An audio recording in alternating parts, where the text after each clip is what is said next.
Estamos hablando de cómo la gente entiende el mundo, ¿no?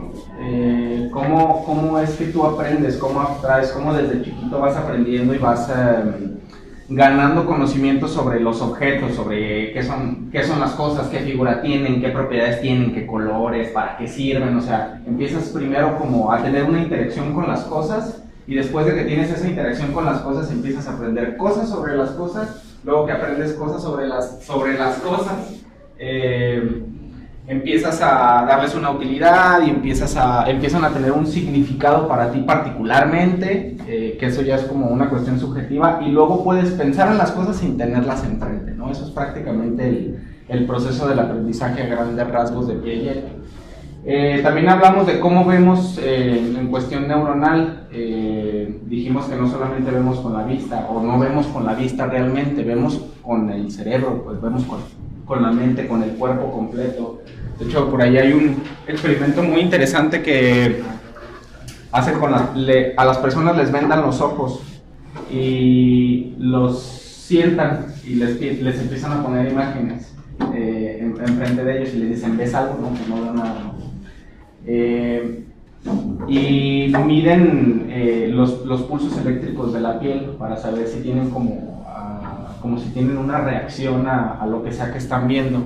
Entonces está bien chistoso porque les ponen rostros con diferentes expresiones, y cuando ven un rostro, por ejemplo, con enojo, o un rostro con miedo, hay impulsos eléctricos y no están viendo nada, literalmente están tapados de los ojos. Entonces eso de alguna manera nos dice que no solo vemos con la vista, ¿no? La vista es como la forma en HD que vemos las cosas, pero en realidad tenemos como muchas maneras tenemos muchos sistemas que nos ayudan a ver. Eso es de lo que dice Swanson. Esto es de Swanson. Swanson nos dice que vemos bidireccionalmente. Lo que yo veo me condiciona a mí, y lo que yo pienso, lo que ya tengo de entrada dentro de mí, condiciona lo que yo veo. Vimos por ahí el videito del gorila, que tenemos ciertos sesgos, ¿no? Depende de lo que nosotros busquemos subjetivamente, es lo que va a hacer que las cosas sean relevantes o ignoremos o filtremos otras cosas, ¿no? El controlador principal es el hipotálamo, y es el principal porque digamos que se divide en dos, porque lo que hace es que el hipotálamo está manejando tu comportamiento y hace un censo entre la realidad que tú quieres ver o que tú entiendes y la realidad que es afuera. Entonces todo el tiempo está moviendo a tu cuerpo y a tu persona para que hagan match estas dos realidades, ¿no? Entonces, de alguna manera Swanson nos dice que el mundo físico que tenemos acá y el mundo mental acá, ambos son reales, ¿no? Entonces, ¿cuál es más real? Es una pregunta filosófica. Esa es la parte como principal de cómo vemos las cosas. Nos vamos a adelantar un poquito ya para no irnos más al detalle.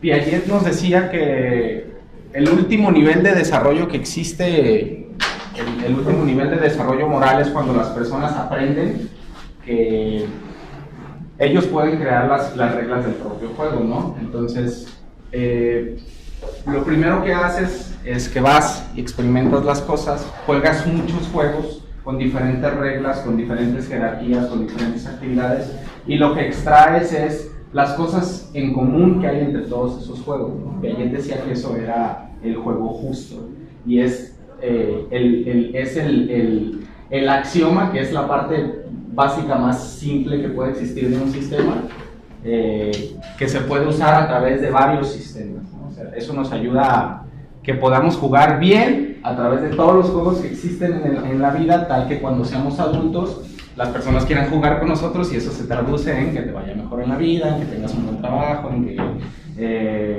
hagas amigos más fácil, en que tengas una pareja, etcétera, etcétera, ¿no? En realidad es algo ahí de teoría del juego. Entonces, si no aprenden que pueden crear sus propias reglas las personas, no pueden crear un juego para sí mismos. Y el no tener un propósito, porque es un juego propio, el propósito, porque dijimos que es subjetivo la búsqueda que tú tienes, buscan que alguien más les dé uno. Y poníamos el ejemplo por aquí con Carlos, ¿no? Que le decía, vamos a jugar un juego, y me decía, va, y yo le digo, tú primero. Y se queda así como de, ¿pero qué? O sea, ¿qué? Exacto, no sabes qué hacer. Y muchas veces las personas van a decir, pues dime qué hago, ¿no? Porque todavía no has llegado a ese punto en tu desarrollo en el que tú puedes inherentemente como que tomar las riendas del juego y decir, vamos a hacer esto, ¿no? Porque yo ya sé qué quiero hacer. Esto es a grandes rasgos lo que el aprendizaje de Piaget. Dijimos que primero es sensorio-motor, o sea, la experiencia con las cosas directamente, físicamente, para aprender como las propiedades más básicas. Luego la preoperacional, que ya le empiezas a agregar características, color, sabor, forma, etc. Luego las operacionales concretas, que ya te dicen ya otras utilidades que pueden tener, empiezas a desarrollar la lógica, ¿no? Como dijimos que un cochecito ya no nada más es una caja con llantas rojas, sino que ya puede pretender el niño, ¿no? Ya puede agarrarlo y empezar a imaginarse y a jugar y a decir, ay, ya que va el cochecito por aquí, por el caminito y ta. Y la operación formal, que ya es la hipotética o la teórica, que ya no necesitan el cochecito y ya no necesitan las demás cosas y puedes imaginar simplemente porque ya tienes como todas las estructuras dentro de tu cabeza. Este proceso lo que genera es un esquema de aprendizaje, ¿sale? Entonces el esquema dijimos que es esa estructura neuronal biológica que se creó a partir de tú haber experimentado el mundo, de tú haber asimilado las cosas. Entonces ese esquema te dirige y te condiciona y te ayuda a comprender mejor el mundo, y siempre tratas de que tenga un equilibrio. Le llamaba equilibrio de ayer. Entonces es como una homeostasis, ¿no? Todo el tiempo estás sensando, si volvemos a lo mismo que dijo Swanson, si el mundo mental y el mundo físico son lo mismo. Si no, te comportas de cierta manera para que el mundo mental y el mundo visual sean lo mismo, ¿no? Para que hagan match. ¿Cómo? Con asimilación y acomodación, que son dos procesos que pasan dentro del equilibrio. Asimilación es, tú vas, experimentas algo, lo que se parece de ese algo, lo incorporas a ti. Acomodación es lo que no se parece a mí, lo que es distinto de los esquemas que yo ya tengo adentro de mí. ¿Sale? Entonces, tal que vas formando en realidad las cosas así, ¿no? Vas de una baja resolución, de como una característica, a muchas características hacia una alta resolución, ¿no? O sea, como más complejidad, más complejidad. Primero es, aprendo que el dinosaurio tiene una forma, y luego aprendo que el dinosaurio es verde, que tiene piel de reptil y que no sé qué, y luego aprendo que el dinosaurio vivió en la era Cretácica, y lo empiezas a hacer más complejo, más complejo, más complejo, tal que empiezas a generar como ya lógicas. El cochecito puede ir por la pista en el cochecito, pueden subirse personas en el cochecito, usa gasolina, o sea, empiezas a relacionar ya hasta que llegas al punto final, que es que ya, estos son los esquemas que adentro traen todo esto y están interconectados entre sí. En realidad es más o menos como están conectadas las neuronas. Cuando empieza el equilibrio, tú lo que haces es buscar similaridades. Dijimos que cuando ves algo, lo que buscas son patrones, significados, ¿no? Entonces, si hay algo que encuentras nuevo que no se parece a nada de lo que tú tienes ya dentro de ti, lo que haces es, o una de dos, o destruyes el esquema que tienes, porque a lo mejor entra dentro de la misma clasificación, pero no se parece y tienes que literalmente destruir lo que tú sabes, o crear una nueva clasificación porque es un objeto totalmente diferente. Si es el primer caso, muchas veces es doloroso, porque lo que te indica eso es que lo que tú pensabas que era correcto sobre el mundo está mal. Por ejemplo, poníamos el ejemplo de las relaciones interpersonales. Tú tienes a esta pareja con la que crees o sientes que tienes una relación bien bonita y crees que conoces a esa persona y que sabes cómo se comporta esa persona, y eso es lo que esperas de esa persona cuando estás con esa persona, porque es predecible y tú lo que quieres es poder predecir que esa persona se va a comportar de cierta manera contigo. Es más o menos lo que estamos haciendo en este salón de clases, ¿no? Estamos todos sentados, de alguna manera obviamos que todos se van a comportar de la misma manera, tal que no estamos entrando en caos, ¿no? Entonces, si de repente esa persona con la que tienes esa relación te traiciona, ¿qué es lo que hace? Te encuentras con algo nuevo que no se parece a lo que tú pensabas dentro de tu esquema, y entra la acomodación. Entonces, ¿qué haces? Destruyes tu esquema. ¿Por qué? porque el mundo te está diciendo lo que tú creías está mal. Y duele, porque literalmente estás destruyendo una estructura biológica dentro del cerebro.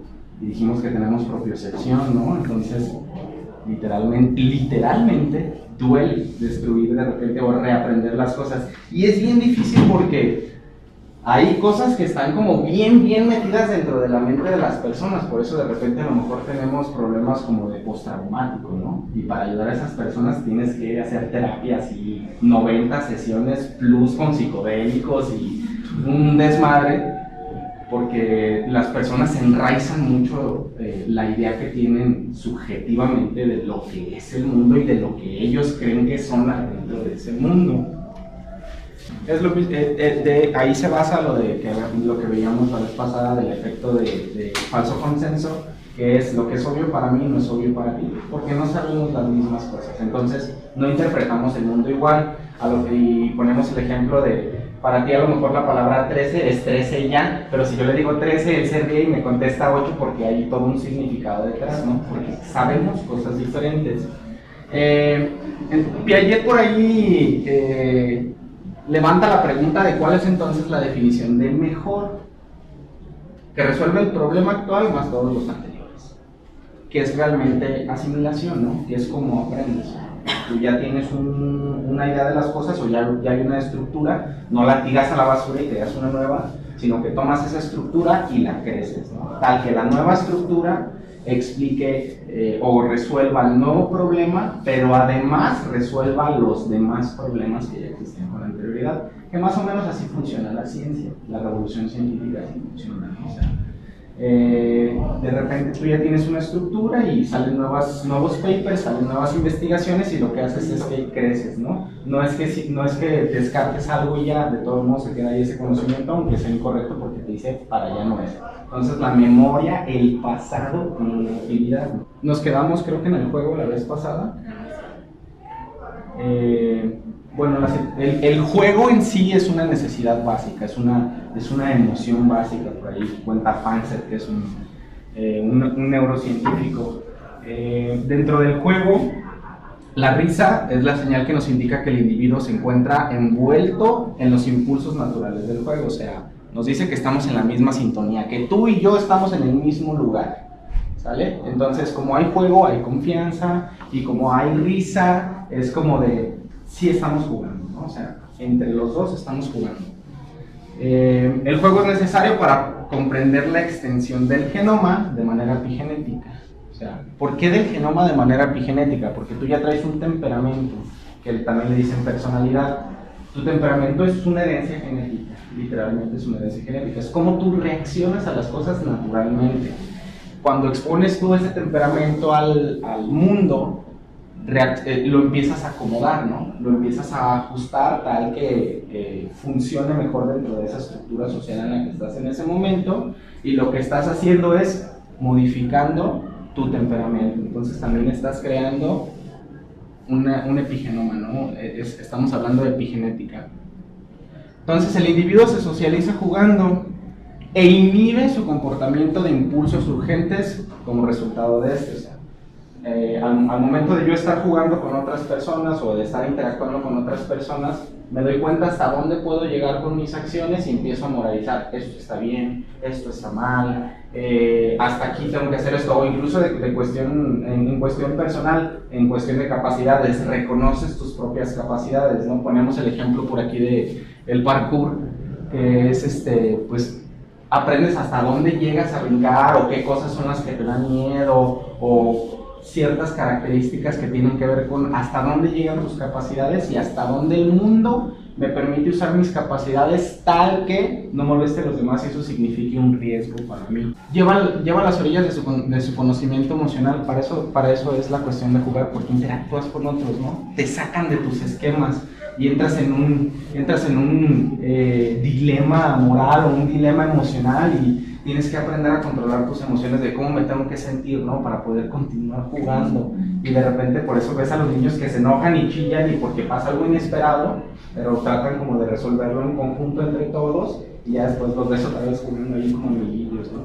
Pero es un proceso y esos son los niños que son resilientes y aprenden y con el tiempo, ya cuando son adultos, es más fácil que resuelvan las problemáticas y no se queden con el típico de ya me enojé, ya valió y para siempre vas a estar en mi lista negra, ¿no? Que podría ser el caso de los niños que les hizo falta el juego.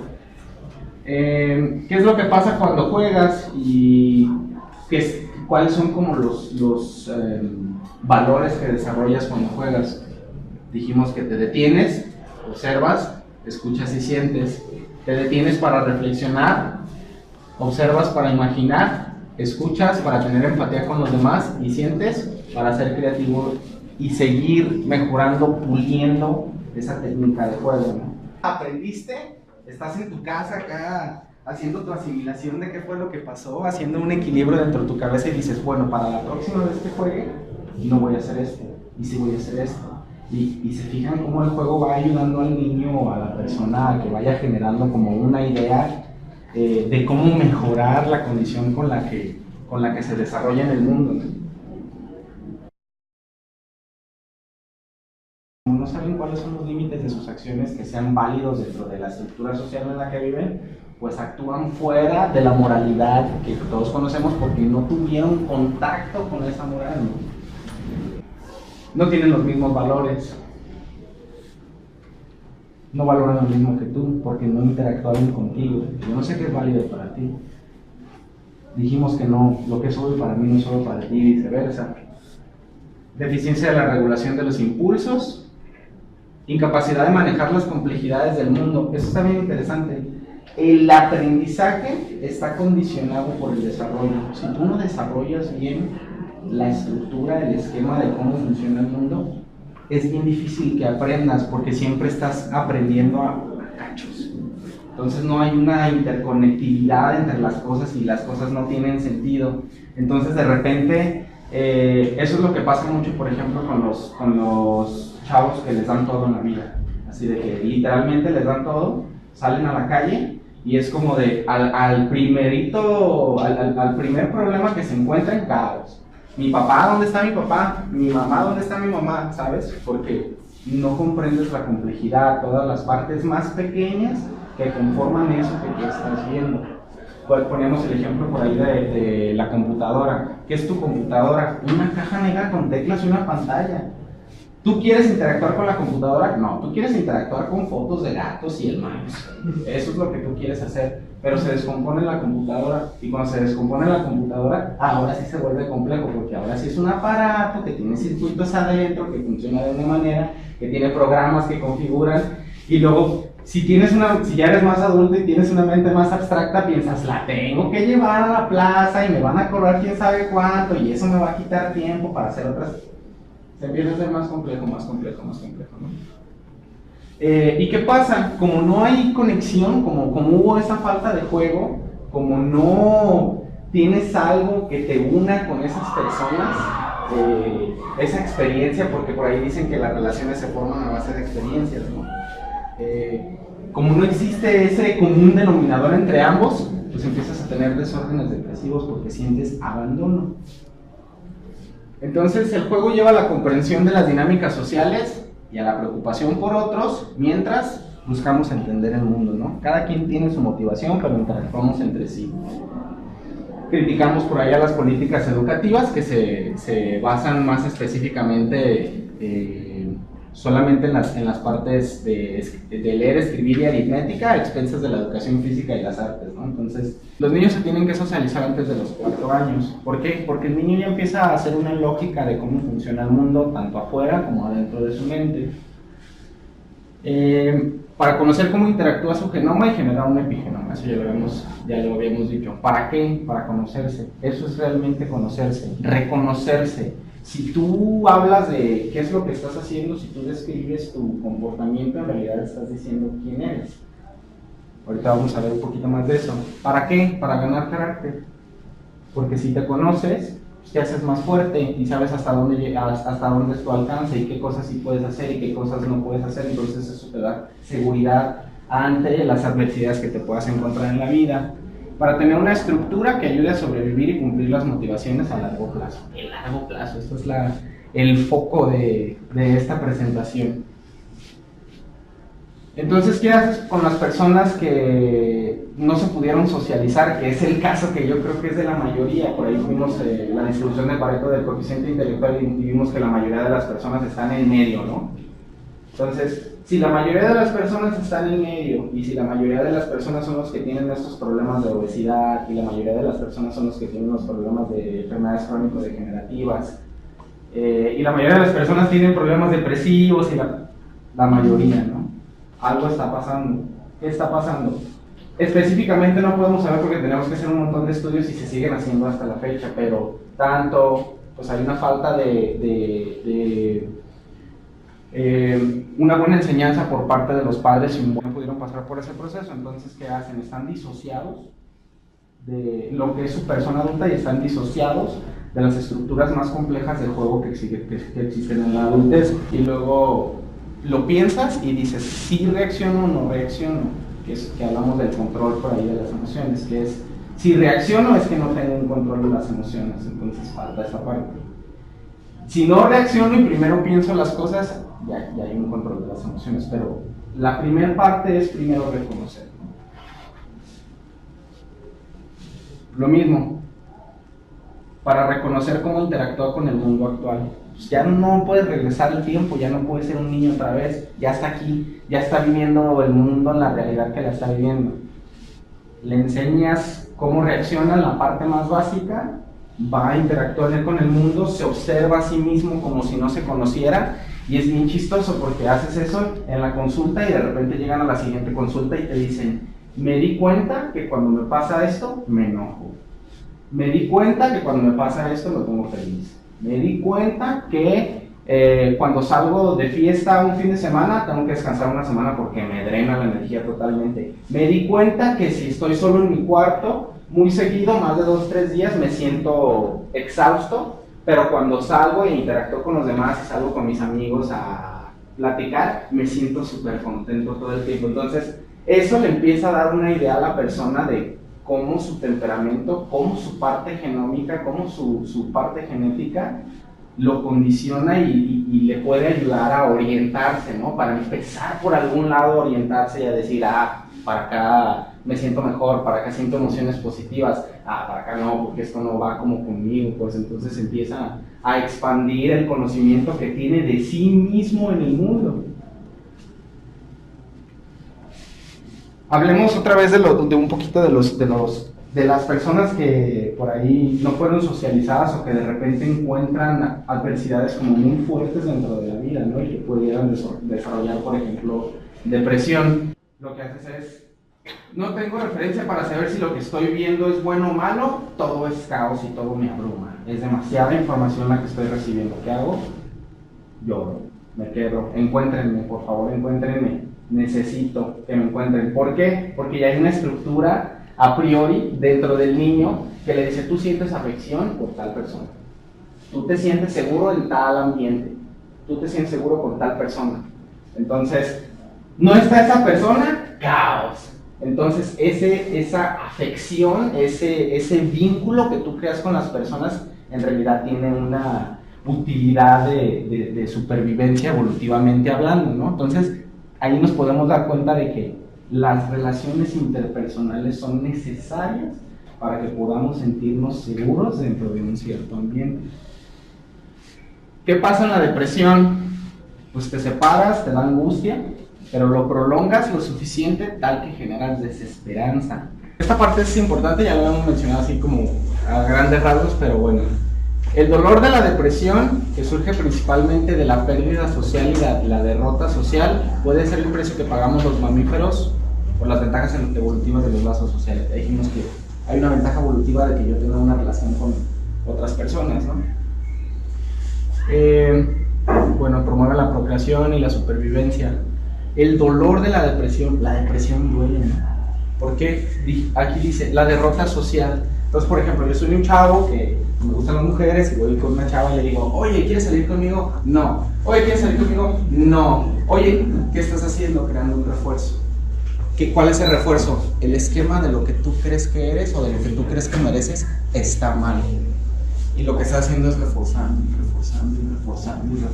tal que la persona se siente tan desconectada de esta necesidad tan básica de lazos con los demás, que empieza a generar, que se empieza a disociar de la realidad con la que vive y dice, no entiendo el mundo, no entiendo a las mujeres, no entiendo a los hombres, no entiendo, simplemente no entiendo.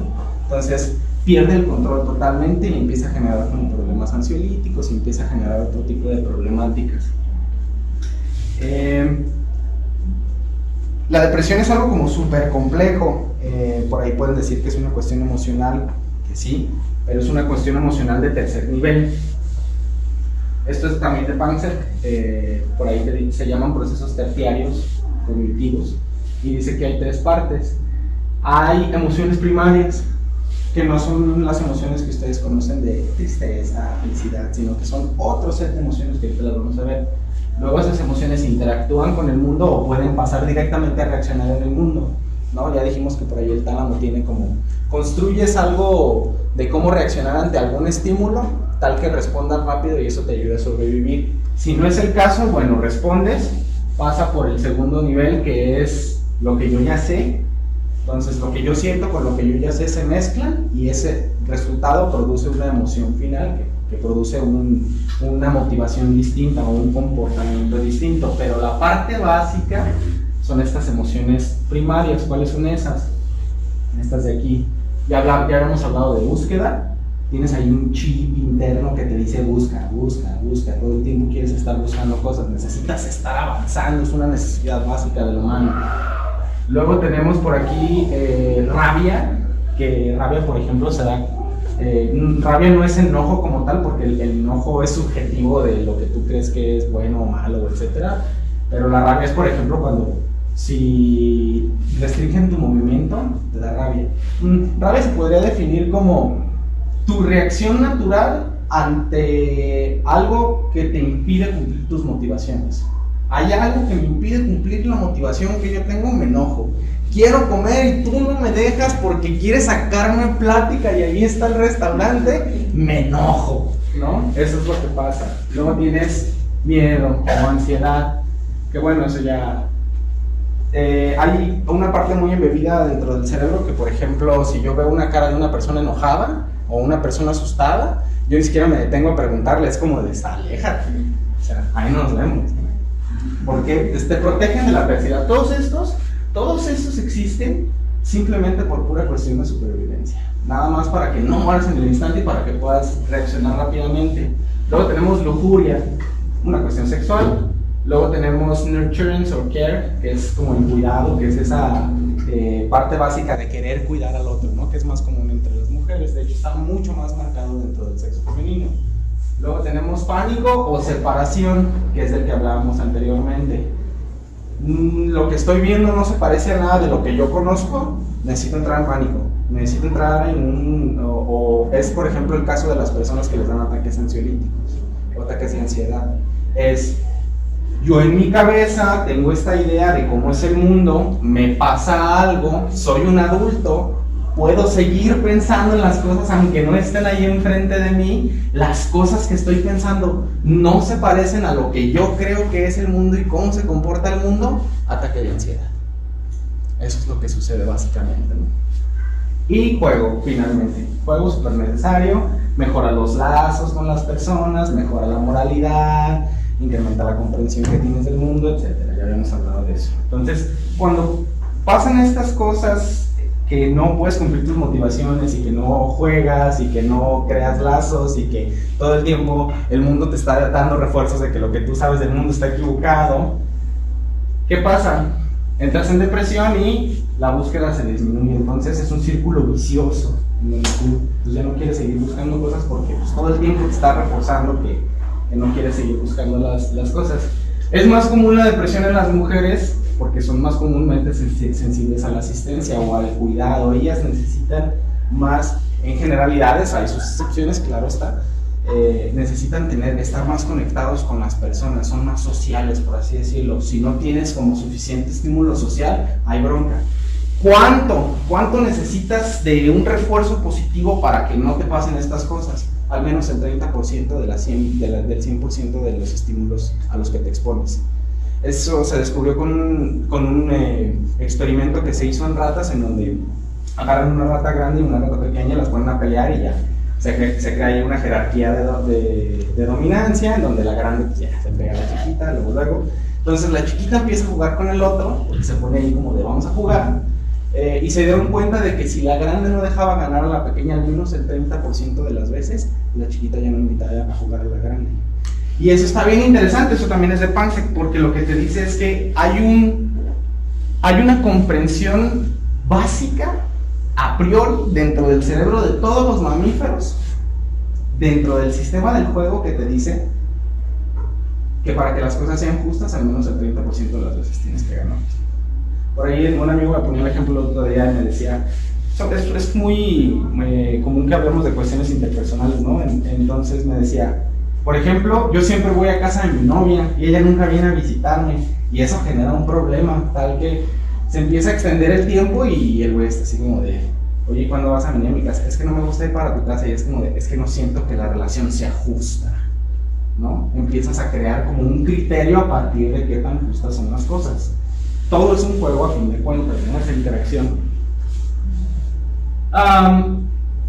Entonces, ¿por qué la depresión se siente mal? Porque nos sentimos separados psicológicamente del mundo. De repente sientes que ya no tienes tanta energía, te sientes mal y dices, ya no me dan ganas de hacer cosas, prefiero quedarme echado en mi casa, no me quiero ni bañar, voy a estar en pijama. Porque no tiene significados, porque las cosas que tú crees que tienen significado, las buscas y no te dices, estás mal.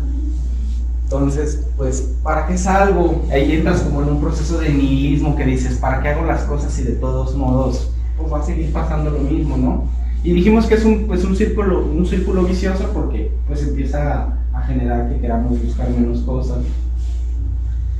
Hay un libro por ahí muy interesante que habla específicamente de este tema de la depresión, que se llama Lost Connections.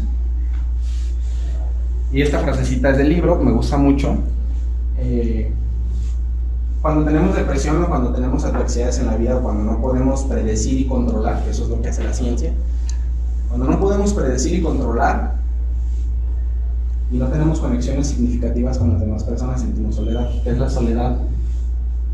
La soledad no es la ausencia física de otras personas, es la sensación de que no estás compartiendo nada que importe con nadie más. Si tienes muchas personas a tu alrededor, tal vez incluso un esposo, esposa, una familia o un lugar de trabajo ocupado, pero no compartes nada que sea importante con ellos, entonces todavía estarás solo. Para terminar con la soledad necesitas tener un sentido de ayuda mutua y protección, con al menos otra persona, idealmente muchas más. Por ahí dice una palabrita. Nada que sea importante, no compartes nada que sea importante. Eso lo van a ver mucho si ya les ha tocado trabajar en algún lugar, pero es muy común que se dé en el ámbito laboral, godines, que es odio mi trabajo, me caen gordas las personas con las que están aquí. O podemos poner otro ejemplo de, pues yo soy alguien bien extrovertido y genéticamente yo tengo ahí mi sistema de búsqueda como muy enaltecido y necesito la interacción social, pero estoy en un trabajo en el que me obligan a estar sentado. ¿Qué pasa? Pues tienes problemas, ¿no? A ver, tú, bailón, siéntate por favor, no estés platicando, ponte paz, etc. Entonces, como no aprendiste a tener como un control de esos impulsos, te empieza a generar problemáticas. ¿Qué son esas cosas significativas? ¿O cómo puedes darte una idea mejor de cómo son esas cosas, de qué cosas significativas pueden unirte con las personas? Para eso vamos a hablar de personalidad, eso lo vamos a ver ahorita más adelante. Yéndonos al siguiente, vimos ahorita las emociones como básicas, de las que hablaba Panksepp. Luego tenemos las emociones como más complejas, que son las que regularmente conocemos. ¿Para qué sirven las emociones? Son orientadoras. Para eso son. Tú te sientes de una manera ante algo que está pasando y te sientes positivamente, para allá es. Te sientes negativamente, para allá no es, ¿no? Literalmente, si algo te hace sentir positivo, tiene relevancia. Entonces, Tiene relevancia, ya dijimos que no vemos solo con los ojos, vemos con todo el cuerpo y especialmente con la mente. Entonces, ¿tiene relevancia aunque está de este lado? Mi cuerpo se gira hacia eso que tiene relevancia. Déjame decirlo.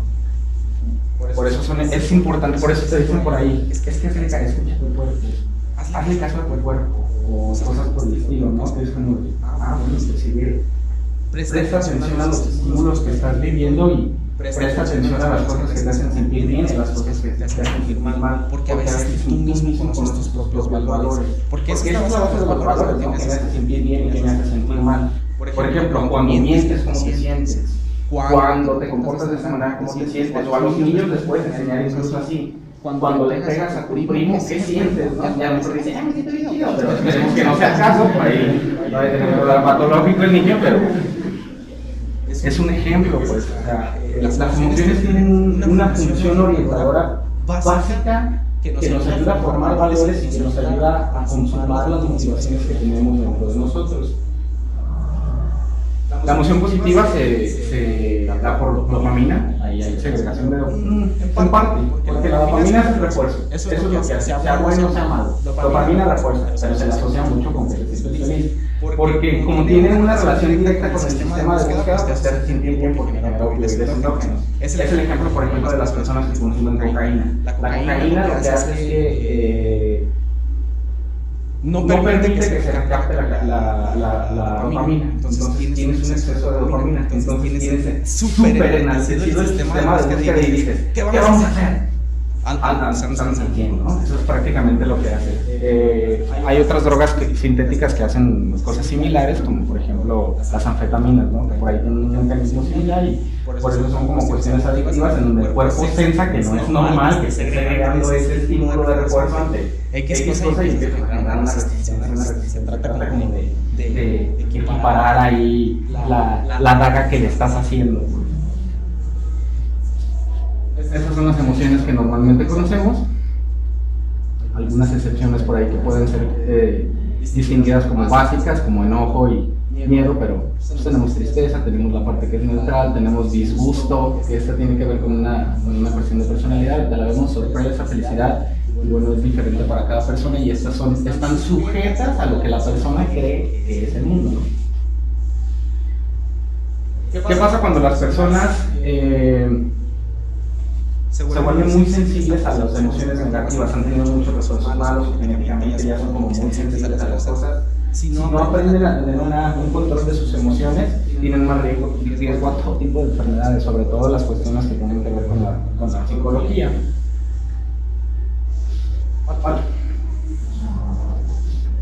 Ya dijimos que en la sesión pasada habíamos dicho por ahí que la atención está condicionada por la memoria.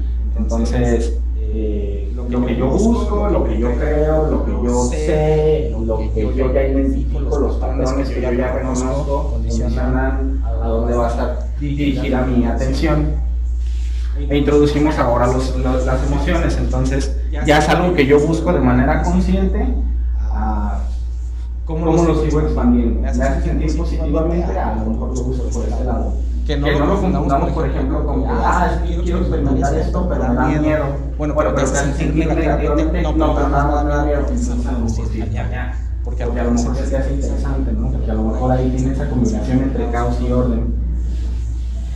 ¿Qué pasa si no te socializas? ¿Qué pasa si no juegas? Desarrollas una mala memoria de trabajo, no sabes filtrar lo que es irrelevante. Entonces todo el tiempo ves las cosas como si fueran irrelevantes y vas y buscas escalar en todas las jerarquías que te encuentras en el mundo, pero te viene una pega porque no sabes cómo funciona el juego. Y como no sabes cómo funciona el juego a través de diferentes sets de juegos, no conoces los axiomas del juego en sí, que se reproduce a lo largo de todas las jerarquías que hay. Prácticamente es esto, hay una motivación, decides qué motivación quieres seguir, diriges tu atención a esa motivación, hay una evaluación afectiva porque generas una emoción hacia eso, algo que estás viendo, conscientemente y con respecto a la memoria de lo que tú ya conoces que son las cosas, y vas y actúas.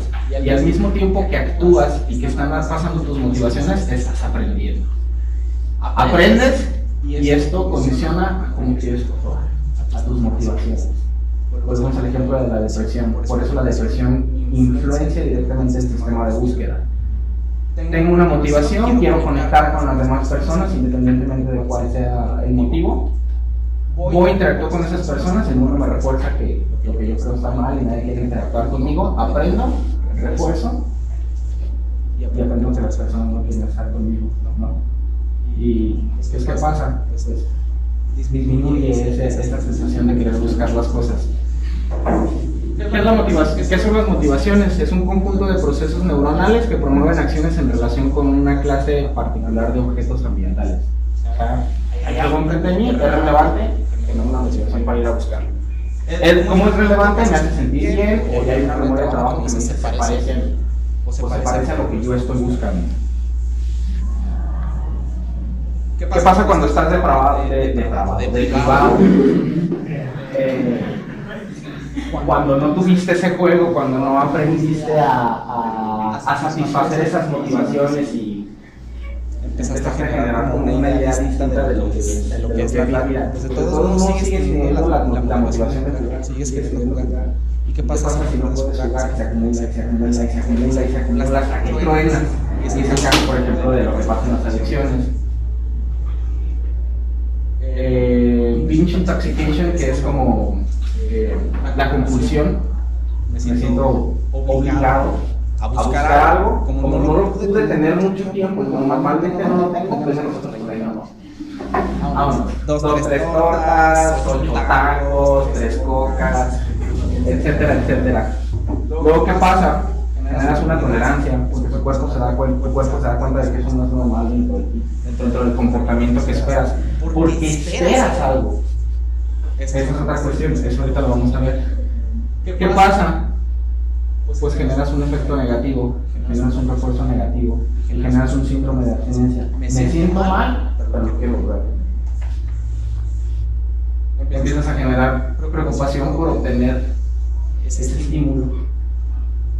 Y empiezas a crear una reacción anticipatoria a esa preocupación. No hay, me empiezo a preocupar anticipadamente. ¿Qué hago? Lo que sea más práctico, lo que sea más accesible. Tengo hambre, no sé cocinar. Caos. ¿Qué hago? Un Oxxo. Ni modo. 2 pizzas, una Maruchan. Realmente en eso se basa. O sea, la adicción, aunque sí está muy influenciada por el efecto que tienen las sustancias en los neurotransmisores del cerebro, en realidad depende más del ambiente. Porque ¿para qué sirve esto que compulsivamente consumiste? Para calmar. ¿Qué es lo que hace? Se genera confort, te hace sentir la ilusión de control, de que todo está bien, de que estás seguro. Pero pues genera un refuerzo negativo y hay un comportamiento que es de repente difícil de romper. Johan Hari en el libro de Lost Connections menciona un estudio con ratas que es bien interesante, porque las ratas les dan la oportunidad de que consuman cocaína presionando una palanca. Pero se dan cuenta de que si las ponen con más ratas, casi no lo hacen. ¿Por qué? Porque la interacción social tiene un refuerzo más fuerte que el refuerzo negativo. Los refuerzos positivos tienen un refuerzo más fuerte.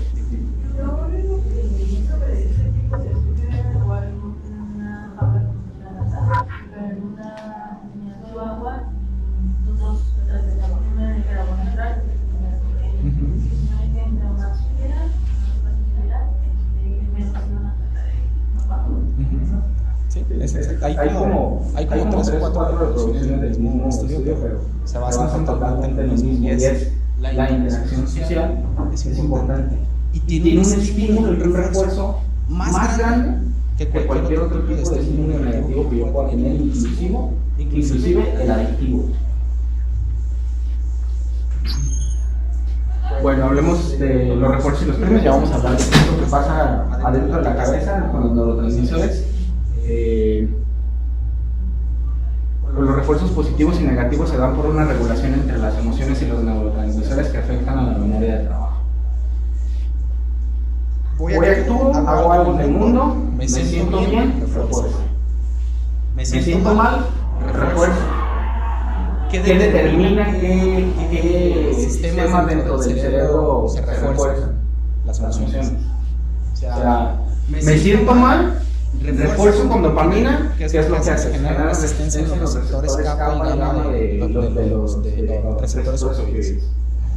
Tal que la siguiente vez que te pase algo, que te haga sentir muy bien, que te haga sentir un premio por lo que hiciste, no lo sientas tanto, sea menor. Caso contrario, estímulos positivos generan opioides endógenos. Generan opioides endógenos, lo cual no de trabajo, porque se enaltece el sistema de búsqueda. Entonces, se sientes muy motivado, se vuelve todo muy interesante y estás como muy excitado por vivir la vida todos los días. Pero si tienes los estímulos positivos, ¿no? El problema es que haya como un balance entre estos dos. ¿Cómo se hacen los refuerzos? ¿Cómo los estímulos se refuerzan dentro de tu cabeza? Específicamente vamos a hablar solo de dos neurotransmisores que son serotonina y dopamina.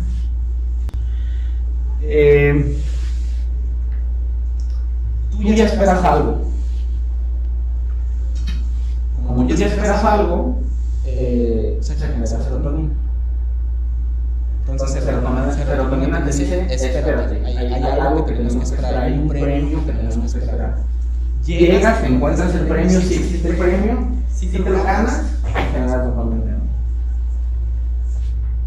Aquí está mi expectativa.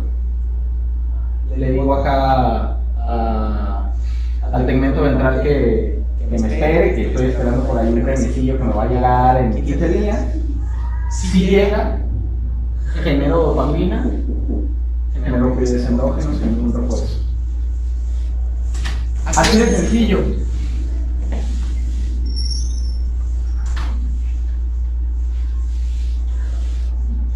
Porque existe la cultura de inmediatez.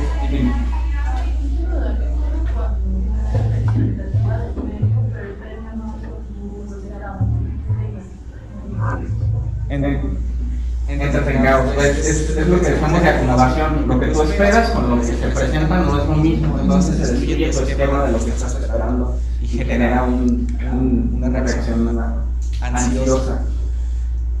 Este ejemplo, a lo mejor con este ejemplo va a quedar más claro, porque existe la cultura de inmediatez. Y ya ven que, por ejemplo, por ahí hay mucha crítica a los millennials de que no aguantan nada y luego quieren las cosas aquí y contestan al medio del teléfono y necesito sentir para premiar de la comida, entonces voy con un chocolate y lo que sea más rápido, ¿no? Lo que te genere un premio más pronto. Pues yo quería un carro azul, papi. Y es como, tú estás en otro estrato social y dices, te quería un carro, carnal, o sea, y te estás quejando del color. Pues es que aprendió diferente, ¿no? Me encuentro el más mínimo obstáculo dentro de mi vida, entro en pánico. Es eso. Veanlo así. Cuando tú juegas picabú con un niño y que aparece y desaparece entre los ojos, porque dijimos por ahí que en el centro del motor, los niños te ven o no te ven. O sea, ellos no tienen idea de que te fuiste aislado, te ven o no te ven. Que su espacio de percepción cortito no puede reconocer tu cara. Te están viendo, tú le dices, no estoy. El niño dice, caos, ¿qué onda? ¿Dónde está? Pasan 5 segundos y luego vuelve a aparecer. Y dice el niño, ¿dónde está? Lo vuelves a hacer y lo vuelves a hacer y lo vuelves a hacer. Y el niño aprende y dice, ok. Cuando pasan 5 segundos, va a regresar. Entonces, en ese inter de 5 segundos, genera serotonina. Porque la serotonina me ayuda a que pueda esperar, apacigua mis impulsos más primitivos de querer llorar y hacer un caos, porque si eso es lo que siento, caos en ese momento, pues es abrumador porque no veo eso que me hace sentir bien. Entonces la serotonina me ayuda a esperar. ¿Y qué haces con el niño? Desaparece 15 segundos, luego 10, luego 15, luego 5 minutos, luego 1 hora, luego 5 horas. ¿Y qué aprende el niño? Confianza. ¿Y qué aprende el niño? Control emocional. ¿Qué aprende el niño? Aprende a segregar serotonina cuando está esperando, mientras está esperando el premio. ¿Qué pasa con los chavos que tienen este problema de inmediatez o con las personas que ya no les gusta con el día? que tienen este problema de inmediatez y que les va a pasar con muchísimos de sus pacientes. No tienen esto, o sea, no aprendieron a segregar serotonina mientras están esperando ese reposo. ¿Qué haces con esas personas? Por ahí ponía un ejemplo. Por ejemplo, en la parte de la alimentación, pues ya están acostumbrados a que la mamá le haga de comer todos los días. Y bajan y esperan que la comida ya esté hecha, y que ya esté ya todo. Pero entonces tú quieres enseñar al morro que sea alguien autosuficiente para que el día de mañana, si sus padres se van, se mueren o lo corren de la casa, se pueda valer por sí mismo. Entonces vas a buscar el plato de comida y dices, te toca partir la cebolla, ¿por qué a mí? Si yo bajé esperando nada más que ir a comer, y es como de, sí, pero ya está todo, nomás falta eso. Bueno, negocias con esas personas en las partes más pequeñas con microacciones. Literalmente negocias y dicen, ok, para ayuda. Entonces haces eso varias veces y ya sabe que su labor es partir la cebolla. Y luego le agregas otra tarea, ahora vas a lavar los trastes, ahora vas a hacer esto, ahora vas a hacer aquello. ¿Qué estás haciendo? Ayudándole en su desarrollo, el desarrollo que describí. Primero las partes más básicas, primero las partes individuales que forman parte de todo el proceso, que conforman el proceso completo. Ya identificaste todas las partes del proceso, ya sabes cómo va la sartén, ya sabes qué propiedades, qué colores tienen las frutas, las verduras, qué tiene proteína, qué tiene grasa, qué tiene carbohidratos, todas las partes en lo individual, tanto el objeto como sus propiedades, cómo se interconectan, cómo se preparan esta parte lógica. Tal vez que el día de mañana llegas a una persona y dices, ¿cómo preparas un huevo con todas las características? Y dice, bien fácil de agarrar tomate, no sé qué, lo cose, toma salador. No necesitas tener un proceso mecánico de ya te y te dice un huevo, tienes un gramo de proteína y tienes un gramo de grasa. Porque ya asimiló esa información que tú usas en la actividad, pero tuvo que irse desde abajo. Por eso las clases de nutrición, por ejemplo, en los kinder o en las primarias que llegan a dar clases, es como de la fruta, ¿no? Es como de la manzana. Y asocias la manzana con la palabra manzana. Y luego asocias la manzana con que es roja, y con que es una fruta, y con que le empiezas a agregar propiedades. Tal que el día de mañana ya sé que la manzana es parte de la clasificación de fruta. Ya sé que las frutas son parte de la clasificación de los alimentos ricos en fibra. Ya sé que los alimentos ricos en fibra forman parte de la clasificación de alimentos que previenen el cáncer por colon. Lo que empezamos a hacer más complejo, pero necesitamos empezar desde abajo. Porque si no, ¿qué? Generas mecanismos de defensa. Esto es lo que realmente debería de pasar en una respuesta natural. Hay una amenaza, mi sistema sensorio-motor lo reconoce, mi amígdala genera una reacción, que son las emociones básicas de las que hablamos, y hay una respuesta de miedo a esa amenaza. ¿Qué pasa en el plano subjetivo? Ya aprendí, ya está ese esquema, ya soy un adulto, ya varios, mis papás me maleducaron. Hay una amenaza mental, mi sistema sensorio-motor entra en acción, y subjetivamente yo empiezo a generar respuestas inmunes, autoinmunes a algo que ni siquiera existe. Porque ya aprendí a comprender el mundo de una manera distinta. Me pasa algo en la vida, a lo largo de la vida, lo que sea algo grave, hay un trauma, hay un refuerzo, debe ser algo que me sucedió, fue demasiado impactante, lo viví demasiado tiempo, quién sabe. Tengo respuestas de comportamiento, ya sea que corrí, ya sea que peleé, ya sea que lo que sea, pero tal que yo me acomode a la circunstancia para poder seguir viviendo y que no me quiera matar por lo que acabo de pasar. Me adapto, hay una adaptación, hay una homeostasis. Esto condiciona cómo veo ahora los estresantes que están en el ambiente, tal que la próxima vez que vuelva a encontrar un estresante dentro de mi vida, ya no lo veo igual que al principio. Ya la información del estresante genera desesperanza, lo que decíamos hace rato. Hay un experimento con perros en desesperanza, que a los perros les dan electroshock cada que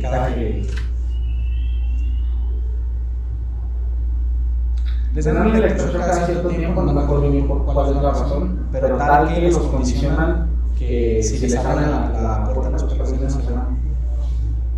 Porque ya están condicionados, o sea, es como de, pues ya no Es más o menos como funciona el cerebro, ¿no? O sea, ya no puedo hacer algo al respecto, pues ¿para qué hago algo? Y empiezas a condicionar ahí un círculo vicioso. Esta es tu homeostasis normalmente. Me pasa algo que me desequilibra en cuanto a la parte emocional, genera un refuerzo negativo, me empiezo a ir hacia abajo, tengo menos energía, me siento peor, ¿no? Un decremento, a menos que intervenga. Es lo que te viene a proponer aquí, ¿no? No entiendo bien, el mundo no tiene sentido, mis niveles de cortisol suben, el estrés sube cada vez más, cada vez más, cada vez más, tal que al día de mañana el sistema ya no funciona bien, sentirme bien ya no funciona bien, y ya tengo pensamientos positivos, pasa cualquier estresante, es hipercaos. Hipercaos para mí, necesito estar medicando a las personas con algún calmante muy fuerte, porque las personas en cualquier problemática que se les presente en la vida es como de ataque de ansiedad seguro, ¿no? Entonces, tratemos de observar a las cosas que les pasan a las personas de una manera distinta. A mí me gusta pensar que las enfermedades, por ejemplo, nutricias, en realidad son un síntoma de algo más grande que está pasando por debajo, de una problemática más grande. Los estados emocionales y sus consecuencias, las enfermedades que se producen como síntomas.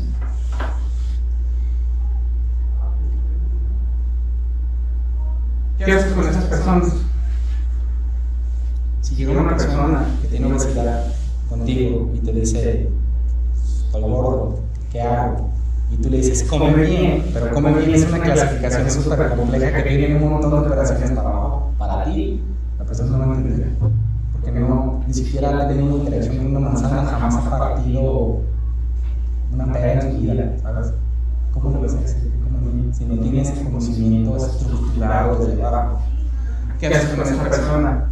Le empiezas a ayudar a comprender quién es, para que recupere la ilusión de control sobre su vida y no desate esta reacción de miedo y de abandono y de caos y de me siento abrumado por todo lo que está pasando en el mundo cada que le pase algo, ¿no? Entonces ya empieza a segregar serotonina y es de, creo que me puedo calmar poquito, creo que puedo detenerme, puedo observar, puedo ver cómo reacciono y puedo aprender y puedo ir progresando de poco a poco. ¿Quién eres? Es una pregunta filosófica que les hicieron a lo mejor desde la prepa, si estuvieron en prepa de IDG o por ahí, si les gustan esas pláticas. Pues realmente la respuesta a eso es, eres lo que haces, no lo que dices que eres. Esa es realmente la respuesta. Si tú te describes a ti mismo, cómo actúas en ciertos ambientes, en ciertas circunstancias, te estás describiendo a ti mismo. Eso es quién eres. Tú eres cómo reaccionas, y reaccionas es todo lo que pasa dentro de tu cerebro para que tú tomes la decisión de qué hacer. Eso es quién eres realmente. No lo que piensas que eres, no lo que dices que vas a hacer, no lo que dices que eres. Entonces, pensemos también en el proceso del desarrollo del aprendizaje de ayer como algo que no solo pasa en niños, sino que es algo que pasa durante toda la vida, todo el tiempo, con todas las cosas que aprendemos. Formamos primero un esquema biológico de las cosas interactuando con ellas pragmáticamente, estudiamos esto, las comprendemos y luego las comparamos con todas las demás cosas que tenemos comprensión en el mundo. Y lo vamos a aprender y las vamos puliendo y las vamos modificando. Tal que, si las personas de repente sienten que pierden el control, les enseñas las herramientas básicas para que regresen a los básicos, a las abstracciones más básicas de donde nace todo, para que puedan volver a empezar. Porque a veces las personas se quieren echar el mundo encima y dicen yo puedo con todo y es demasiada abstracción y no pueden con todo. Y se encuentran en un estado caótico tan fuerte que no los puedes sacar de ahí. ¿Y qué le dices? Pues vamos a lo básico. ¿Qué es lo básico? Lo que te da confort. Por eso muchas veces a lo mejor ven una película y la siguen viendo, porque los mete en una circunstancia en la que es predecible lo que va a pasar, te da confort. Ubica a esas pequeñas cosas que le dan confort a esa persona, pero que también le dan oportunidad de crecer a partir de ahí. Lo mismo, ¿no? Esto es caos y orden. Yin y yang. Yo dentro de mí soy orden, somos un sistema cerrado, lo que hace es que ordena y aumenta la entropía, porque el ordena, pero tenemos una tendencia a ordenar, pero hay entropía, hay caos en el mundo. ¿Qué es caos? ¿Qué es orden? Caos es lo que no conozco, lo que no sé, lo que no se parece a mí, lo que no entiendo. ¿Qué es orden? Lo que entiendo, lo que puedo predecir, lo que reconozco, lo que soy, porque te reflejas en las demás cosas, en las personas. Ay, este reloj está muy bonito, se me vería toda madre, va conmigo. No, es un ejemplo que empiezas a agarrar como ciertas cosas que se empiezan a hacer parte de ti. ¿Para qué? Para tener la ilusión de control. ¿Cuál es la ilusión de control? Predecir y controlar. Delimitas, clasificas para que te sientas seguro. Hay demasiado caos, hay demasiadas variables en el mundo. Necesito delimitarlas para poder controlarlas, para poder estudiarlas, para poder entenderlas. Por eso bardeamos. Otro ejemplo, las fronteras, por ejemplo. ¿No? A lo mejor hay países donde no hay fronteras, o no tenemos fronteras como tal, por ejemplo, entre estados o entre municipios. Pero tenemos esa apropiación cultural de, es que yo soy de aquí, tú eres de allá, y tú tal cual, y yo acá. Y necesitas como ese reconocimiento, te hace sentir un lazo afectivo hacia tus raíces, o hacia el lugar en donde estás, o hacia las cosas que conoces, tal que te da seguridad, y esa seguridad te ayuda a que las cosas caóticas del mundo no sean lo suficientemente abrumadoras para que puedas seguir adelante. Dijimos que le regresamos las herramientas básicas a las personas, ya vamos a ver los últimos dos temitas.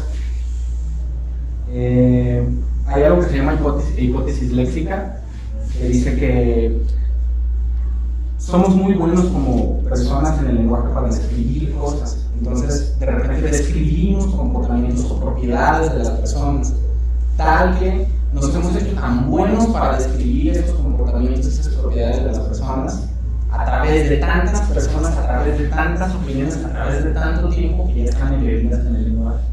O sea que si yo te digo héroe, ya eso conlleva a todo un set de cosas, ¿no? Tal que si yo te digo que te comportas de una manera muy machista o de una manera muy X, ya conlleva como un set de acciones, ¿no? ¿Por qué es importante? Porque no estás sesgada. La hipótesis léxica lo que te dice es que las descripciones que usamos dentro del lenguaje son una extracción de cómo realmente vemos naturalmente o biológicamente las cosas. De ahí nace algo que se llama los 5 grandes rasgos de la personalidad. Esta es una herramienta de psicología que se propuso hace por allá de principios del siglo pasado, pero que se ha ido puliendo a través del tiempo, y esto es como lo más actual que hay. De hecho es el estándar de oro que existe. Te da 5 características de esta persona. ¿Por qué 5? Porque haz de cuenta que agarraron a miles de personas y les dijeron de todos estos adjetivos que ves aquí, no sé, 1000 palabras, asócialos con X cosa, ¿no? Y empezaron a ver qué similitudes tenían y qué palabras englobaban ciertas características de una persona, tal que hicieron algo que se llama análisis de factor de matrices, y lo que haces es que empiezas a hacer menos palabras, hasta que al final te quedaste con estas 5 que describen a grandes rasgos aspectos de la personalidad que engloban gran parte de lo que es la persona o de cómo reacciona la persona. ¿Cuáles son estos 5 aspectos? Tenemos apertura a la experiencia, a ver si por aquí están, bueno. Tenemos apertura a la experiencia, que es openness, que está asociado con las personas que son creativas, con las personas que están interesadas con las conversaciones filosóficas. Por ejemplo, si ustedes están aquí, es muy probable que sean abiertos a la experiencia, porque esto es un tema que va a visitar muchos lados del conocimiento, entonces tienes que ser como muy abierto de mente como para que te interesen estas cosas. Luego tenemos conscientiousness, que es responsabilidad, que es qué tan ordenado eres y qué tan industrial eres, ¿no? Qué tan ávido eres de poder hacer una actividad mucho tiempo de manera prolongada, tal que no te desesperes, y pues la parte ordenada, que es sistemático, ¿no? Que buscas que las cosas tengan un orden, que las cosas estén delimitadas, que eres de los que ponen tu calendario, que llevas una agenda, etc. Luego tenemos extraversión, pues es que tan amiguero eres, se separan dos, que es ahorita lo tenemos más adelante, que son qué tan asertivo eres y qué tan energético eres, ¿no? Qué tanto propones tú, así como, vamos a jugar, vamos a hacer esto, vamos a rápido. Y qué tan asertivo es qué tanto dominio sobre la situación social quieres tener. Extraversión está muy relacionado, por ejemplo, con emociones positivas. Las personas que son muy extrovertidas tienden a ser personas que se sienten positivas muy fácilmente. Luego tenemos agradabilidad o complacencia, que esto es más común entre mujeres, ligeramente, que es qué tanto gusto le quiero dar a las demás personas por una cuestión de qué tanto quiero mantener la paz ahorita, a expensas de mantener la paz a largo plazo. Es un ejemplo. Y por ejemplo, las personas que son muy agradables o que son muy complacientes son personas que generalmente los problemas más graves les acumulan y al final de cierto tiempo, por mantener la paz a corto plazo, a largo plazo es como de, traigo esta bronca atrás que me está dando en la torre y que me está propiciando todo tipo de problemas somáticos. Y luego tenemos neuroticismo o neurosis, que es simplemente la sensibilidad a las emociones negativas, que son personas que tienen la mecha bien cortita, que llegas y les dices, y les dices una mala palabra y luego se prenden y luego quieren entrar a los golpes, que son muy volátiles, pues. Y son personas que también son muy aprensivas, son personas que todo el tiempo quieren, o sea, les dices algo y se quedan con esa idea y le están dando vueltas y vueltas y vueltas y vueltas a la idea. Y también está muy asociado, por ejemplo, con el autocriterio, que te criticas mucho a ti mismo, pues. Por ejemplo, las personas que son muy neuróticas son las personas que normalmente, si engordan poquito, todo el tiempo están diciendo, ve nomás, qué gordos estoy, todo el tiempo lo están diciendo. Es una característica. Estas se dividen, las podemos ahondar un poquito más, se dividen en otras dos cada una.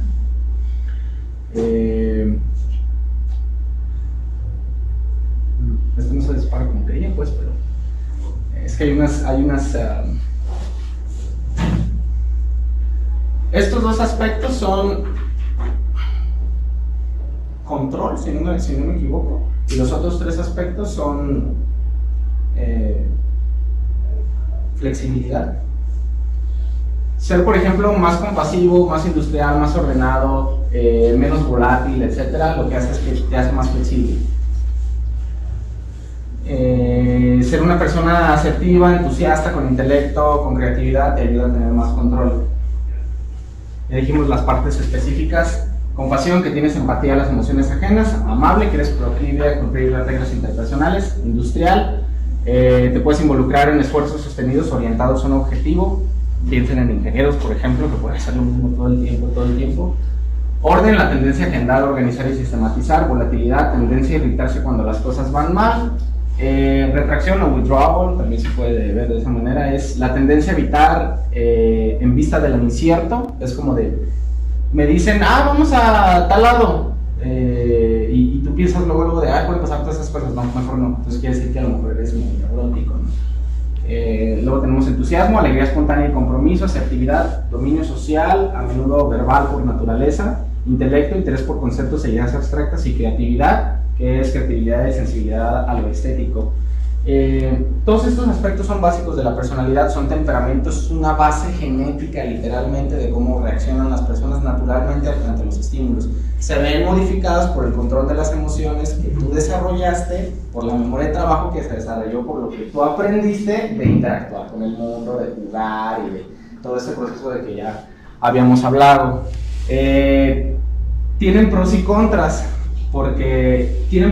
Depende del contexto, porque por ejemplo, si tú eres una persona muy entusiasta y muy abierta de ideas y vives o creciste en un lugar donde cada vez que te energizas y cada vez que propones hacer algo nuevo te dan un guamazo en la cabeza y te dicen siéntate y ponte en paz y no estés molestando, etc., pues no es tan ventajoso, ¿no? Y vas a sentirte que eres una persona frustrada porque tú tienes estas motivaciones naturales que vienen de tu temperamento y el ambiente no congenia contigo. Entonces, dentro de la consulta, de repente te va a tocar personas que te van a decir, es que es de mi trabajo, es que a ver cómo eres, es que yo soy bien extrovertido y es que tengo un trabajo de laboratorio, de oficina y no convivo con nadie. Pues cambia de trabajo y a lo mejor ese cambio de trabajo le gira a la vida totalmente a las personas. Por ahí decía un investigador que lo que deberías de hacer es tratar de buscar algo que se asimile más a ti para que tú te sientas más seguro y que si quieres explorar cosas nuevas no sean lo suficientemente caóticas o aberrantes como para que quieras soltar la toalla todo el tiempo. ¿Se entiende? Plasticidad y estabilidad se llama. Pues están asociadas con más palabras, por ejemplo, con pasión, con empatía, con preocupación, con simpatía. Politeness, pues que seas agradable, que tengas complicidad con los demás, que seas moral, que seas desapegado de los demás o que no seas egoísta. Están asociados con muchas palabras, los podemos seguir describiendo a lo largo, pero más o menos empiezan a dar una idea de cuánto se puede abstraer cada uno de las descripciones. Y ya por último vamos a ver la parte de los arquetipos, que los arquetipos no son más que patrones, son clichés, por así decirlo, son personajes que tenemos en común todas las personas y que se han visto a lo largo de muchas historias, a lo largo de muchas religiones, a lo largo de muchas civilizaciones, a lo largo de la existencia de la humanidad y que nos dicen que nos comportamos de una manera como muy histórica. Aún un poquito más.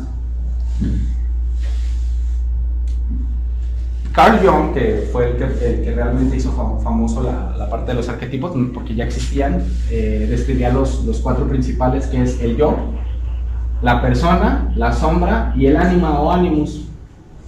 El yo es todo tú, consciente e inconsciente, la parte consciente y la parte inconsciente.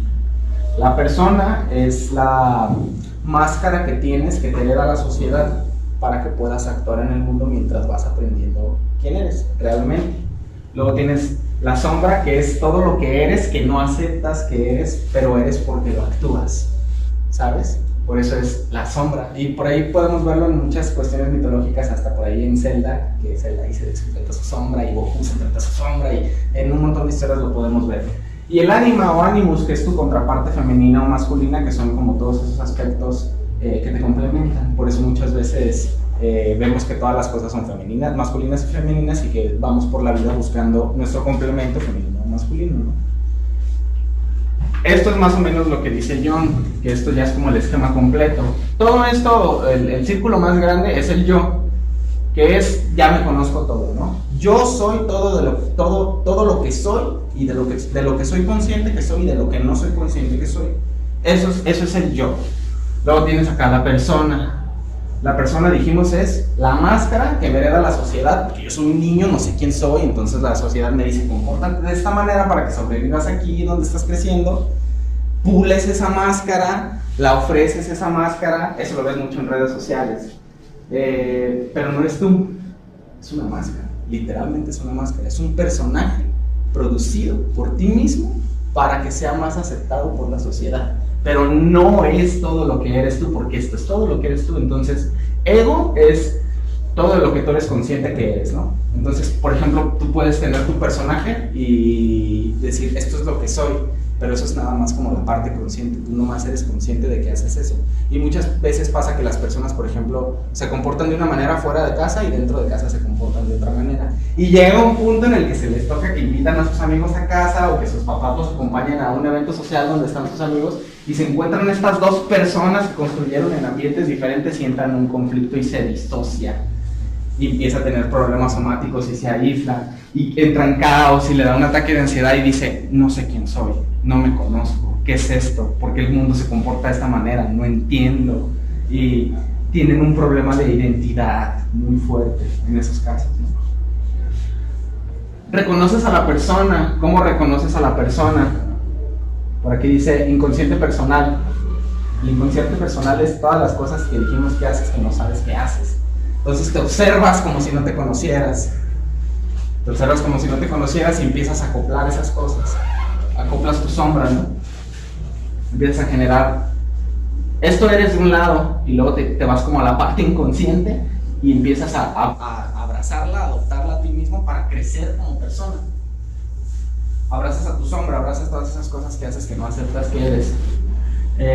Luego te buscas una pareja o aceptas partes de ti que no aceptabas que tienen que ver con cuestiones femeninas o masculinas según sea el caso. Y empiezas a ver otros personajes a lo largo de la sociedad, esos son los arquetipos, son los personajes, ¿no? Entonces de repente absorbes propiedades de los personajes. El héroe es valiente. El sabio sabe muchas cosas.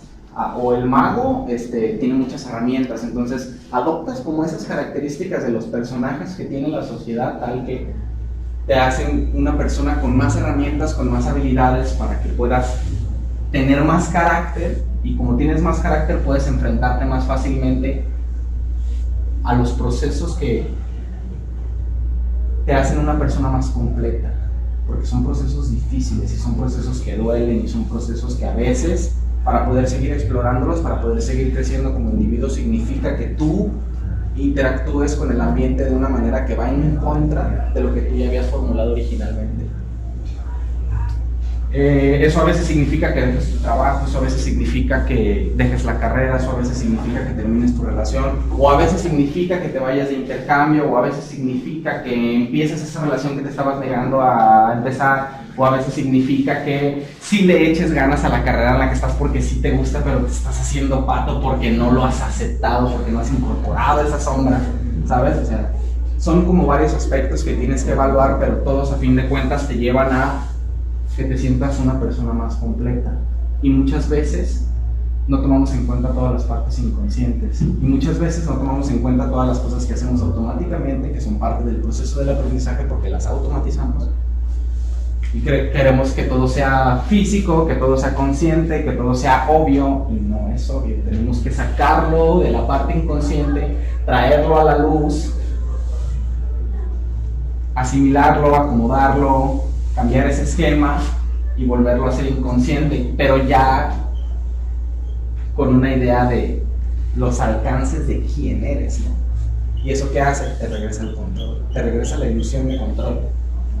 Algunos arquetipos: el héroe, el explorador, el creador, cualquier persona o el mil caras por ahí que le llaman, caregiver o la enfermera o el cuidador, inocencia o el inocente, el revolucionario, el amante, el bufón, el mago, el sabio y ¿cómo se dice el rubio en español? El gobernante puede ser. Todos estos personajes que los vemos a través de todas las mitologías y series y películas y etcétera, no son más que abstracciones de caminos que seguimos como humanos de manera motivacional, que tienen comunalidades a través de todos, a través del tiempo, y que dan raíz a como estos personajes, ¿no?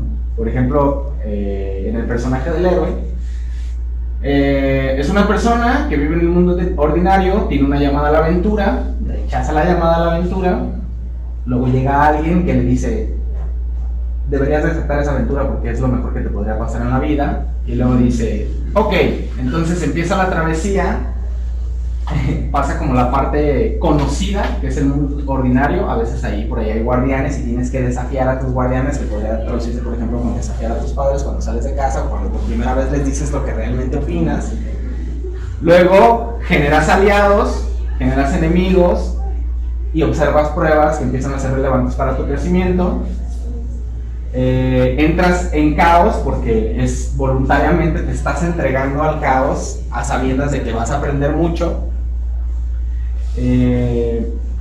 Luego pasa la Odisea, que es muerte y resurrección, que es lo que yo creo que soy, está mal, tengo que reconstruirme para poder enfrentar la adversidad. Vas, enfrentas al dragón del caos, muchas veces se representa como un dragón, por ahí les puede sonar un montón de películas y series al respecto, o una serpiente muchas veces. Le ganas Y cuando le ganas obtienes un premio. ¿Qué es ese premio? Información. ¿Y qué es la información? Información te forma. ¿Para qué? Para que seas alguien individual, indivisible, individual. La información de seguir una odisea que te reta como individuo, te regresa un producto valioso que te hace alguien más compacto, más sólido, que te da más carácter, que te da más seguridad. Regresas después de la lucha final, eres una nueva persona, y ese elixir del conocimiento no solo te hace crecer a ti, sino que hace crecer a todos los demás que tienen interacción contigo, porque ahora sabes más cosas. Y por ejemplo, del héroe te vuelves el sabio, ¿no? Son personajes. Es bien chistoso. Y a lo mejor pasa que a lo mejor cuando tú estabas más chavo te gustaba andar en el desmadre y no sabes mucho qué onda, pero pues ahí medio lo movías. Pero aprendiste muchas cosas de regarla. Y ahora sabes muchas cosas. Y ahora la gente va y se acerca contigo y te dice: es que yo veo que tú sabes muchas cosas, me está pasando esto, aconséjame. Primero fuiste el bufón porque no sabías y solamente querías hacer reír a los demás y era todo en broma y todo el cotorreo. Pero te avientas el viaje de héroe porque agarras la onda y dices: me estoy saliendo mucho del riel, tengo que empezar a ordenar la vida. Aprendes, te haces resiliente, ganas conocimiento y ahora eres un promotor dentro de tu círculo social. Piénsenlo bien y es exactamente el proceso de Piaget. Te expones a ese algo, reconoces las características de ese algo, asimilas tu sombra, asimilas el mundo, asimilas las cosas, ganas conocimiento, ganas carácter, ganas control. Por ejemplo, viaje de héroe, Señor de los Anillos. Bolso, Bilbo Bolsón, Gandalf, ándale, vamos a un viaje, mira mis amigos, las adversidades, crezco, aliados, pruebas que me hacen crecer, hasta que llega un punto en el que me tengo que enfrentar las batallas. Es todo un viaje que me transforma hasta que llego al dragón. Llego al dragón, destruyo al dragón, regreso y soy una persona más completa. Oye. Pues ya prácticamente vamos a acabar. Entonces, ¿por qué los arquetipos son importantes, creo yo? Porque las personas piensan sobre su vida como una historia, o mejor dicho, una serie de historias que a veces están sucediendo intercaladamente. Porque a lo mejor tú vives una historia en la escuela, y una historia en tu casa, y una historia de tu relación, y eres un arquetipo diferente en diferentes lados. Y es así porque la mejor manera de recordar, según los campeones de retención mundial, es a través de darle una historia a la concatenación de datos que se quieren aprender, tal que tengas como un cuento que narrar. ¿Quieres retener mucha información? Invéntate una historia de cómo un objeto con otro tiene relevancia. En pocas palabras, le da sentido. ¿Y qué sentido? Apuntar. ¿Y qué dijimos que necesitamos? Apuntar. ¿Para qué? Para poder guiar nuestra motivación. ¿Para qué? Para que se manifiesten las cosas que son relevantes. ¿Para qué? Para poder cumplir esa motivación y ganar carácter, ganar control, regresar, que se nos regrese el control de la vida. Porque el ser humano vivo es una amalgama entre cuerpo y mente que no puede ser separado. Y eso es todo. Hasta el momento es todo. Ya podemos poner ejemplos específicos. Ya para los 20 minutitos que quedan. Tienes a una persona, que tiene 30 años, que tiene un IMC de 35, que tiene tales características bioquímicas. Tienes una persona que tiene tal altura, que tiene tal peso, que tiene tales características, tal porcentaje de grasa corporal, y puedes trabajar con esa información, ¿no? Puedes agarrar esa información y inventarle una dieta y ponerle unas recomendaciones, o tómate este medicamento, o ve y toma tal tratamiento, o hace tal prueba. Pero eso es querer extraer solamente una parte de la persona. Y querer trabajar esa parte por la persona y regresarse a la persona y decirle: a ver, asimílala. No puedes hacer eso. Necesitas que la persona quiera poder hacer las cosas. Por ahí Carl Rogers dijo que no puedes ayudar a alguien que no quiere ser ayudado. Las personas tienen que querer cambiar. Es un chiste por ahí de ¿cuántos psicólogos se necesitan para cambiar un foco? Y es, el foco tiene que querer cambiar primero. Es eso, pues. Entonces, ¿cómo haces para que las personas sí quieran cambiar? Con ejemplos. Una es, te pones de ejemplo a ti mismo para empezar, porque tú eres su primer contacto de confianza con el que a lo mejor la persona, después de todas las problemáticas que tiene en su vida, se abrió y dice, voy a empezar a cuidarme, voy a empezar a resolver mis problemas. Tú eres mi primer punto de ayuda, mi primer punto de contacto con la ayuda, con la clasificación de ayuda dentro de mi cabeza. Y tú le das de guamazo y le dices, estás bien tonto y no sabes y has hecho todo mal, y le das en la torre y refuerzas negativamente algo y haces que la persona ya no vuelva a buscar ayuda después, por ejemplo.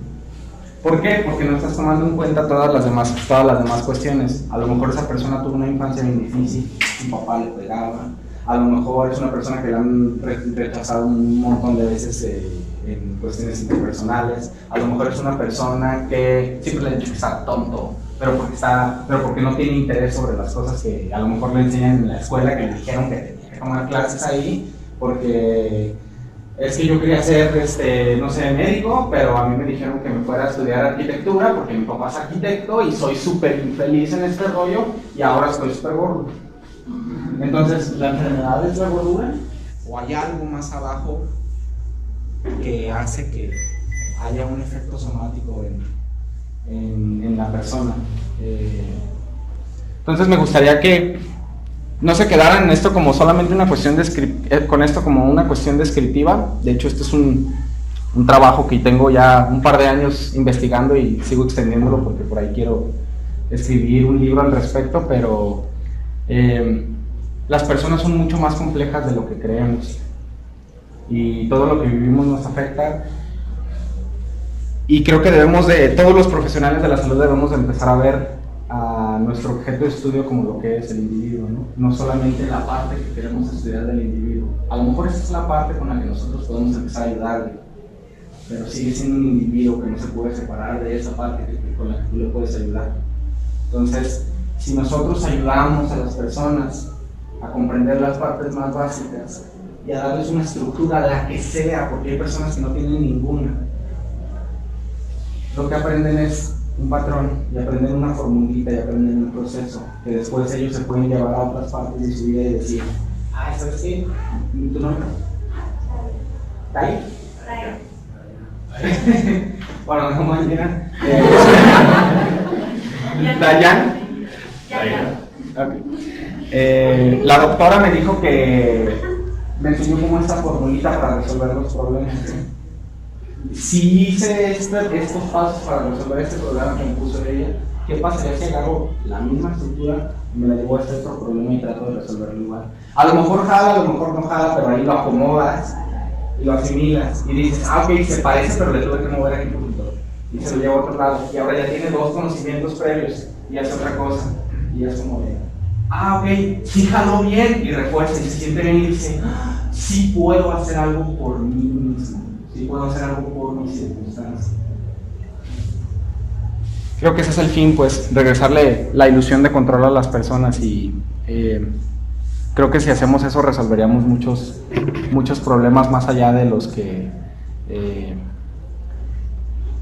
creemos que tienen las personas, y que son problemas que realmente los están matando, ¿no? Que realmente estadísticamente son los que les están quitando la vida.